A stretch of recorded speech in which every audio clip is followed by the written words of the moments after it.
రీసెంట్గా పూణేలో వర్క్ చేసే ఒక ఎంప్లాయీకి జరిగిన ఇన్సిడెంట్ చాలా బాధాకరమైంది అండ్ అది ఇగ్నోర్ కూడా చేయలేంది. Coming to the main point, work life balance which is very very important. అసలు వర్క్ స్ట్రెస్ని మేనేజ్ చేయడం ప్రతి వర్కింగ్ ప్రొఫెషనల్ నేర్చుకోవాలి. ఎందుకంటే ఏ కంపెనీ, ఏ హెచ్ఆర్, ఏ మేనేజర్ ఇది మనకు నేర్పించరు. స్ట్రెస్కి మెయిన్గా కారణం ఓవర్గా వర్క్ చేయడం లేదా మనకిచ్చిన వర్క్ని టైంకి ఫినిష్ చేయకపోవటం. ఒక్కోసారి రెండు మన చేతుల్లో ఉండవు. మన చేతుల్లో ఉండేదల్లా ఒకటే, వీటన్నిటిని బ్యాలెన్స్ చేయగలగటం. మేనేజర్ని ఇంప్రెస్ చేయడానికో లేదా మేనేజర్కి ఎక్కడ నో చెప్తే మనకి అప్రైజల్లో బ్యాడ్ రిమార్క్ ఇస్తాడని చెప్పి వర్క్ బర్డెన్ పెంచుకోవద్దు. స్మార్ట్గా వర్క్ చేయడం తెలుసుకో. ఆఫీస్ అవర్స్ తర్వాత కూడా మనం వర్క్ చేస్తుంటే కంపెనీలు సిగ్గు లేకుండా వర్క్ చేయించుకుంటే కానీ వద్దులే బాబు రేపు చేద్దామని చెప్పు. సో మన కేర్ మనమే తీసుకోవాలి. నో చెప్పడం నేర్చుకో. లిమిట్ దాటకుండా పనిచేయడం తెలుసుకో. ఇదిగో నిన్నే ఈ వీడియో చూస్తున్నా నీతోనే మాట్లాడేది.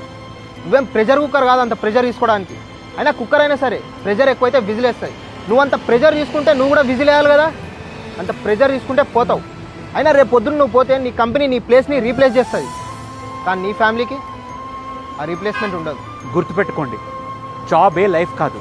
ఇది కాకపోతే ఇంకొకటి, కానీ జీవితం మాత్రం ఒక్కటే. అది ఎవడో ఎక్కడో కూర్చునే కంపెనీ ఓనర్ గాడి లాభాల కోసం వదులుకోవద్దు. So relax, chill, live your life.